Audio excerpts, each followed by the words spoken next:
Sometimes, reality is more terrifying than fiction. Daniel LaPlante, the teen killer that lived inside a family's walls. The Andrews were an ordinary American family, with Brian as the widowed father of 2 daughters, Annie and Jessica.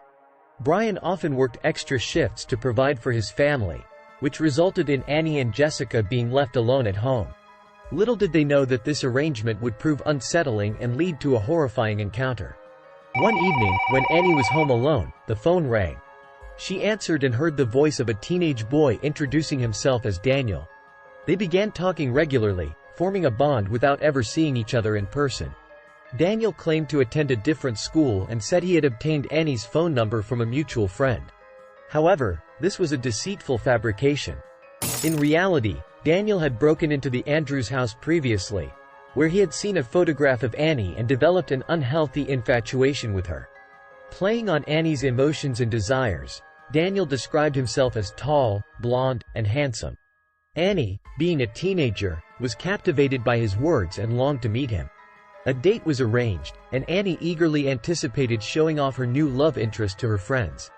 However, when Annie opened the door on the day of their date, she was shocked to find that Daniel was nothing like the person she had imagined. He was skinny and emitted an unpleasant odor. Despite this, Annie decided to give him a chance due to the emotional connection they had developed through their conversations. The date soon turned into a nightmare. Daniel made Annie extremely uncomfortable, asking her inappropriate questions instead of showing remorse for her mother's tragic death. It became evident that Daniel had a sinister side hidden behind his facade. Unbeknownst to the Andrews family, Daniel had secretly constructed a hiding spot within the walls of their home. Annie's life unknowingly intertwined with this disturbed individual, setting the stage for a terrifying turn of events. Strange things started to happen at home. The sisters thought their dead mother was trying to connect with them, so they decided to start using a Ouija board. Little did they know that this innocent act would set off a relentless chain of terrifying events. Soon after their Ouija board session, the girls started hearing rhythmic tapping sounds emanating from various corners of their house. Fear consumed them as they couldn't explain the source of these eerie noises. However, an initial spark of hope flickered within them, believing that their mother might be reaching out to them from beyond. As the nights wore on, the tapping sounds persisted without respite, night after night.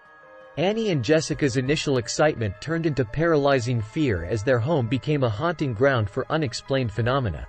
Shadows danced across the walls, whispers echoed in empty rooms, and a sense of foreboding enveloped their surroundings. Both girls found themselves spiraling into a state of perpetual terror as the tapping persisted relentlessly. Annie and Jessica were overcome with terror when one night they found the words, "I'm in your room. Come and find me," etched in what appeared to be blood. They fled to the neighbor's house immediately and called their father.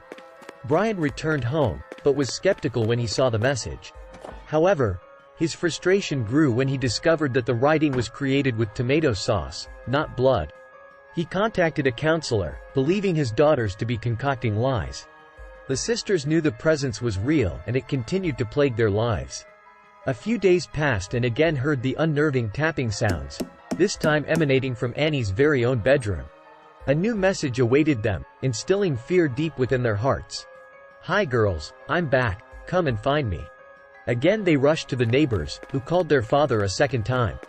Annoyed and frustrated by the ongoing ordeal, Brian stormed back into his home, only to be met with an incredulous sight. The house had been completely ransacked, chaos strewn throughout every room. As Brian surveyed the destruction, he couldn't ignore the chilling message scrawled upon the wall, "Marry me." It was in that chilling moment that Brian finally acknowledged the validity of his daughter's claims. Suddenly, Brian's attention was drawn to a figure standing silently in a corner. His eyes widened in disbelief as he took in the sight of the intruder before him, a teenage boy clad in his deceased wife's white dress, clutching a hatchet. In the blink of an eye, Brian reacted, giving chase to the boy. He managed to wrench the hatchet from his grasp, but in a shocking turn of events, the boy vanished into thin air. As the police launched an investigation into the unsettling events that had unfolded, they combed through the Andrews household for any possible clues. Much to their surprise, they discovered that every wall in the house was riddled with tiny holes. Behind Annie's dresser, they uncovered a hiding place large enough for a young person to conceal themselves. Within this hidden cavity, curled up and shrouded in darkness, they found none other than Daniel LaPlante himself, the 15-year-old boy with whom Annie had gone on a date months before. The shocking revelation emerged that Daniel LaPlante had been concealed within the hidden opening behind Annie's dresser for approximately 2 months. He had taken up residence after Annie rejected his advances, seemingly unable to accept her rejection. Further investigations led the police to the discovery of secret passageways within the walls, which Daniel had utilized to move around the house and create terrifying sounds. His sinister plan involved confronting the girls while disguised as their deceased mother. Swift action was taken by the officers, culminating in Daniel's arrest and subsequent placement in a juvenile detention center. Annie and Jessica, through sheer luck, were spared from further harm that fateful night. Who was Daniel LaPlante? Daniel LaPlante hailed from a deeply troubled family, characterized by dysfunction and a tumultuous upbringing. His early life was marred by a series of traumatic experiences, including enduring sexual, emotional, and physical abuse inflicted by his stepfather and a psychiatrist. Compounding his struggles, Daniel received diagnoses of hyperactive disorder and a learning disability, which were often overlooked or misunderstood in the 1970s. These cumulative traumas profoundly impacted Daniel, resulting in erratic behavior and a propensity for engaging in unlawful activities. By the mid-1980s, he had become involved in a string of crimes, with a penchant for breaking into people's homes and pilfering their belongings. However, what set Daniel apart was his unique modus operandi of deliberately leaving behind clues to instigate fear and paranoia within his victims. The thrill of witnessing their paranoia was intoxicating to Daniel, becoming an addictive pursuit. Such was the case with Annie Andrews, falling victim to the dark and disturbing desires that consumed Daniel.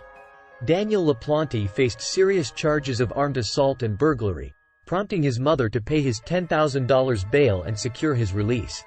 Unfortunately, it was only a matter of time before he resumed his heinous activities, targeting innocent homeowners' residences. Armed with a stolen handgun, Daniel intentionally sought out his neighbor, Gustafson's, house. There, he committed unspeakable acts of violence, sexually assaulting a pregnant woman, silencing her screams, and ultimately ending her life with a fatal gunshot.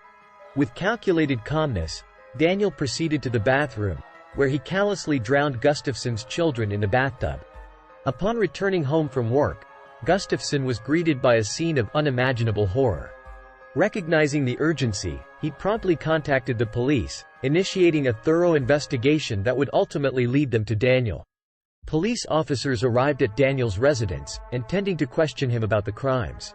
However, sensing imminent capture, Daniel succumbed to panic and fled into the nearby woods. The authorities, increasingly suspicious of his erratic behavior, thoroughly searched his home, uncovering a wealth of incriminating items. Among their findings were the very gun used to perpetrate the assault on Gustafson's wife, as well as wet gloves that had been employed in the drowning of the innocent children. Furthermore, stolen items linked to the Gustafson household and DNA evidence directly tied Daniel to the gruesome crime. In his attempt to evade capture, Daniel coerced an unsuspecting woman into driving him away, hoping to evade justice. Fortunately, she managed to escape his clutches and promptly alerted the police. The authorities, acting swiftly apprehended Daniel, bringing his reckless reign of terror to an end.